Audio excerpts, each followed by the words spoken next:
Castro oesophageal reflex disease யாருக்கெல்லாம் வரும் அப்படின்னா, ஃபஸ்ட்டு இம்பார்ட்டண்ட்டாக லோவர் இசோஃபேஜியல் ஸ்பிங்டர், அதாவது உணவு குழாய்க்கும் இரைப்பைக்கும் நடுவில் இருக்கிற அந்த வால் வந்து யாருக்கெல்லாம் தளர்வடைஞ்சு போச்சோ அவங்களுக்கெல்லாம் இரைப்பையில் இருக்கிற ஒரு ஆசிட் மிக்ஸ்டு ஃபுட்டு வந்து மேலே உணவு குழாய்க்குள்ளார வந்து ரிஃப்ளெக்ஸ் இசோஃபேஜைட்டிஸ் வந்து ஏற்படுத்தும்.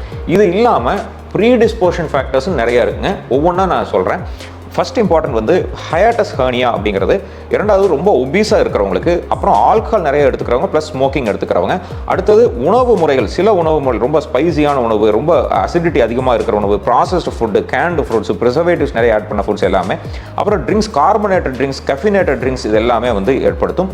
அது மட்டும் இல்லாமல் மெடிகேஷன்ஸ், நிறைய மெடிசன்ஸ் வந்து அல்சர் ஏற்பட்ட மெடிசன்ஸ் வந்து இருக்கும். உங்களோட டாக்டரோட கன்சல்ட் பண்ணிக்கணும். அதே மாதிரி டிலேட் கேஸ்ட்ரிக் எம்ப்டிங்னு ஒரு சிம்டம் ஒன்று இருக்குங்க. அப்படின்னா என்னென்னா, நம்ம சாப்பிட்ட உணவு சீக்கிரமாக செரிமானமாகாமல் ரொம்ப நேரம் இரைப்பையிலேயே இருந்தாலும் அது வந்து மேல் எதுக்கழிச்சு புளியாப்பங்கள் வர்றதோ, எதுக்கழிப்பு வர்றதோ, ஜிஆர்டி வர்றதோ, இந்த மாதிரியான ப்ராப்ளம் ஏற்படும். ஸோ இத்தனை பேத்துக்குமே வந்து ரொம்ப கேர்ஃபுல்லாக நம்ம வந்து இந்த சிம்டம் இருக்காங்கிறது பார்த்துக்கிறது நல்லதுங்க.